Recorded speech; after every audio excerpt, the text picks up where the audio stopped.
Good morning, DeKalb. It is Monday, April 13th, as we start our week off right with another episode of Basement Chronicles with yours truly, Pete Kemp. The weather isn't great outside, and it seems like we've been sitting in front of our television screens or computer screens, iPad phones for almost a millennia without the ability to really get out there and be social like we all want to be. Regardless of our physical reach, we all have a job to do, so today, let's get that job done. Right off the bat, let's discuss our favorite topic, COVID-19. In some good news, it appears that the state of Indiana has begun to flatten the curve. Based off 2 or 3 sources I've been able to research this morning, we have found the largest gains of new cases hit in late March and early April, which were all in the double digits. Over the last week and a half, we've only seen single-digit gains. And good news for the state of Indiana, per the state website, we only have over half of our ICU beds in use, and we only have roughly 30% of the state's total ventilators in use. So the state of Indiana was well prepared, or the hospitals in the state of Indiana were well prepared, getting ready for the COVID-19 crisis. Kudos to them. In what could be big news, on a lighter note from NPR, based on data from the University of Washington, they have predicted that today will be the peak of the COVID-19 crisis in the state of Indiana, which is absolutely awesome. So per NPR, it's all downhill from here, baby. The last peak across the United States that this model is predicting is Wyoming on May 2nd. As far as the DeKalb County goes, we still have 5 reported cases, and I believe we've had 51 individuals tested. So roughly a little below 10% of all people tested in DeKalb County test positive for the virus, which means 90% of the people have tested negative, which is even better. And the best statistic we have in DeKalb County is that we have 0 deaths. So that's another little reason to celebrate here. On the flip side, when it comes to social distancing, both Indiana and DeKalb County are getting fairly gains from 2 websites, unicast.com and arcgis.com. Both the state and DeKalb County are receiving a letter grade of D. Well, what does this mean? So much like the grades that school districts receive, I'm sure they're always changing different requirements year by year, and they really don't make sense half the time. These grades are created with these websites borrowing your data from the cell phone. They track it and use it to compare it to the rest of the United States.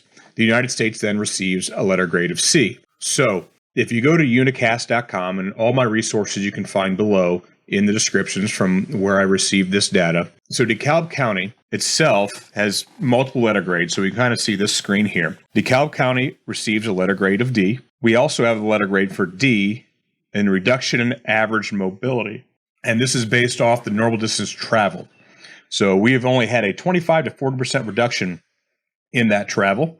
We have received a letter grade of F, which means that less than 55% reduction in non-essential visits. And lastly, we actually have received a letter grade of C for encounters density. For what I can infer is that this is taken based off the rest of the United States, and DeKalb County does not travel nearly as much. So as we see here, the change in average mobility, the change in non-essential visits, and the difference in and the 74 to 82% decrease in encounters. Take that from what you will. It is cell phone data that they again borrowed in order to find this data. As you can see here, there are surrounding county letter grades according to arcgis.com, which I believe I'm pronouncing right.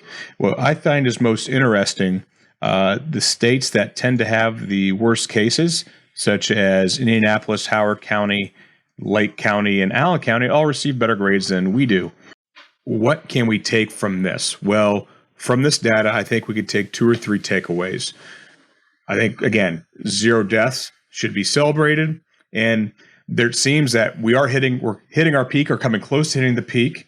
And that means there's a light at the end of the tunnel. I think for the first time since we began our series of lockdowns, this light at the end of the tunnel isn't necessarily a train, and it's getting closer and closer and closer. So again, more reasons to celebrate. If you go back to our unicast.com and ArcGIS data, again, take from what you will, continue to do your best, continue to social distance, Continue to be vigilant in taking care of yourself and others. Don't hoard items. Keep your distance when possible. Only travel when necessary, and support local. Do what you can. So if you need to get out and get some food that you don't necessarily have in your house, go get it from a local restaurant and do what you can to help. So in the end, let's do this together, for each other, and for our little corner of paradise. With that, let's get to our local anchors with today's announcements, including a message from my most favorite person in the world. Hi seniors, for those of you who may be interested in giving a speech at the 2020 graduation ceremony, please check the Google form sent to you by Ms. Rum, indicating information on those speeches. That will be due back to Ms. Rum by Thursday, April 16th. So again, those of you who are interested in giving speeches at commencements, please check that Google form from Ms. Rum. Seniors, if you have not yet ordered a yearbook, you may do so until May 1st. Please see the link below to go to jostens.com and purchase your yearbook. For those of you who have ordered your yearbook, please fill out the Google form sent to you by Ms. Rum indicating how you plan to pick up your yearbook in the fall of 2020. Bye. BTV, what is up? Another Monday Sports Report here. Let's get started. Start the week off strong. Obviously not much to talk about, but we're going to talk about some current stuff going on and some upcoming news to look forward to. So, we're going to start with the bad news, however. Former NFL quarterback Tarvis Jackson passed away in a car crash last night at the age of 36. Obviously, another young athlete or former athlete lost this year. Just thoughts and prayers out to his family during this rough time. Moving on over to NASCAR. They held their iRace at Bristol Motor Speedway last week, where one of their NASCAR drivers rage quit in the middle of the game. If you're not familiar with rage quit, it is a popular term amongst gamers that means quit because of anger or rage. After his actions, he took to Twitter to express his thoughts and feelings about video games and how he does not like them. Due to his actions, one of his sponsorships actually pulled their sponsor from him. So that is some interesting news over in NASCAR. Stuff to look forward to. Yesterday, the NBA just started their NBA horse tournament, so that will be going on throughout this week. Pretty interesting to watch.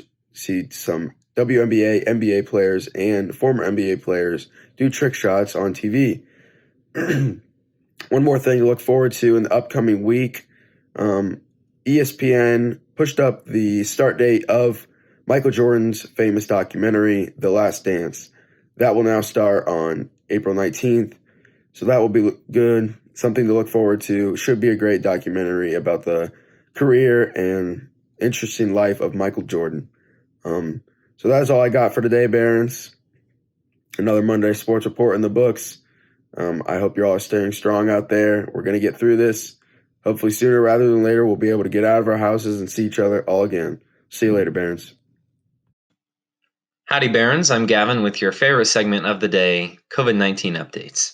First of all, the USA now has around 22,000 deaths from the virus, and we have recorded about 554,007 cases in the nation. However, in Europe, daily death tolls are decreasing, so they are easing the restrictions there. Hopefully that happens to us and soon. In Indiana, there have been a total of 343 deaths, and there are a total of 7,928 cases. Also, exactly 1 month ago today is when the national emergency was declared by President Trump. It is also interesting to see how the different states are handling the situation. For example, Wyoming is at ease a little bit because they only have 270 cases and 0 deaths, while Rhode Island is prohibiting the out-of-state residents from visiting their vacation homes. Interesting stuff. I'll see you later, Barons. Barons, I know exactly what you're thinking. Dina, I've done all my homework. What do I do with the rest of my day? The rest of my week, even? Well, I'm glad you asked. I have brought you 3 streaming recommendations from 3 different streaming services: Hulu, Netflix, and Disney+. Let's just start with Hulu. Steven Universe is a bad boy named Steven Universe. He's half human, half gem. This can and will pose some problems in his day-to-day life, such as fighting giant monsters, not going to school, and also not having a mother. He lives with his 3 mother figures, Garnet, Amethyst, and Pearl. Next, we have Detective Pikachu. Detective Pikachu is a movie about a Pikachu, voiced by Ryan Reynolds, helping a young boy find out what happened to his father. Starting off with She-Ra and the Princesses of Power, it follows a girl named Adora as she is part of the Horde. She ranks her way up throughout her life and finally gets the spot of Force Captain. Adora finds a magic sword from thousands and thousands of years ago. This sword will change her destiny forever as she is now the Princess She-Ra. Miles Morales is your average, everyday kid, until he gets bitten by a radioactive spider. Everyone knows the story, but it's always with Peter Parker. And then Miles watches Peter Parker die. Now he's the only Spider-Man, but the problem with that is he doesn't know how to be Spider-Man. Through some science mishaps, 5 more spider people come to Miles' dimension, and they help him become a Spider-Man. So next up on our Netflix run is going to be The Good Place. The Good Place is about a girl named Eleanor Shellstrom. She dies and wakes up in the Good Place. She's shown around the neighborhood by a man named Michael who claims to be an architect. He shows Eleanor all these lovely things that she did that got her into the Good Place in the first place. And then he introduces her to Chidi Anagonye, her soulmate. Well, as soon as Michael leaves, Eleanor asks Chidi if he can keep a secret. And he says, of course, what is it? She tells him the memories that they just watched aren't hers. That she was a terrible person in life and should not be in the Good Place. So, Amphibia is about a girl named Anne who was with her friends one day and she opened a box. Just a normal music box, so they thought. She immediately gets transported and separated from her 2 friends into a strange land with only frog people. There she meets Spring Planter and his younger sister Polly, and Hop Pop, their grandfather. Being ostracized at first from the community, she is immediately taken in by them as planters are just good people. My movie recommendation from Disney Plus is Cinderella 3, A Twist in Time. And I'm sure your first question is, there's a Cinderella 3? And then your second question is, there was a Cinderella 2? Yes. It's a movie that shouldn't exist under there's no reason this movie exists. It shouldn't exist, but it does, and it's good for no reason. Please, if you just do anything with your life, watch Cinderella 3, A Twist in Time. It's her and the princess, first anniversary, and then the bad guys get the fairy godmother's wand. That's really all there is to it. It's so dumb, but I love it a ton. If you're bored, I would recommend any of those shows or movies. I feel like I got a bunch of stuff for everyone here. That's all I have for today, Barons. Hopefully I remember to get that. Hello everyone, it is I, the Monsoon, with rocking the bedhead look today, to give you your 3-day forecast. Today we're going to see very windy conditions as we have a wind advisory that will last from now till about, let me look because I wasn't well prepared, now till about 8 p.m. tonight. So we should see wind gusts we could see a wind gust in the 50-mile-an-hour range with sustained winds right around 20 to 25 miles per hour.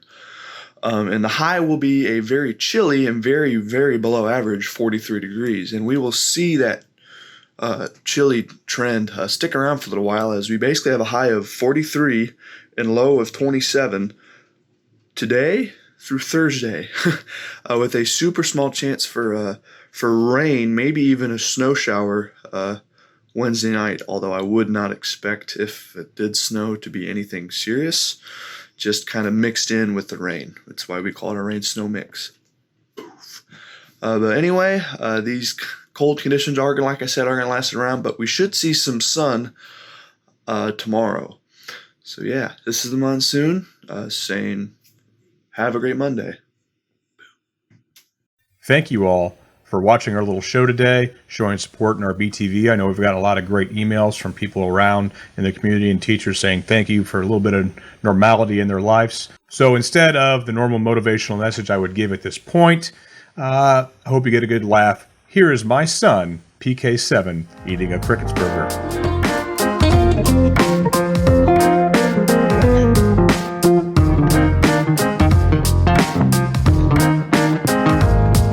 If that doesn't make you smile, I don't know what will. Not only is he supporting local, he's expanding his palate. That was his first one. And as we all know, those are some of the best burgers around. Make sure, support your local businesses, do what you can. And as always, tip your servers. I'm Pete Kemp saying, God bless. Until next time.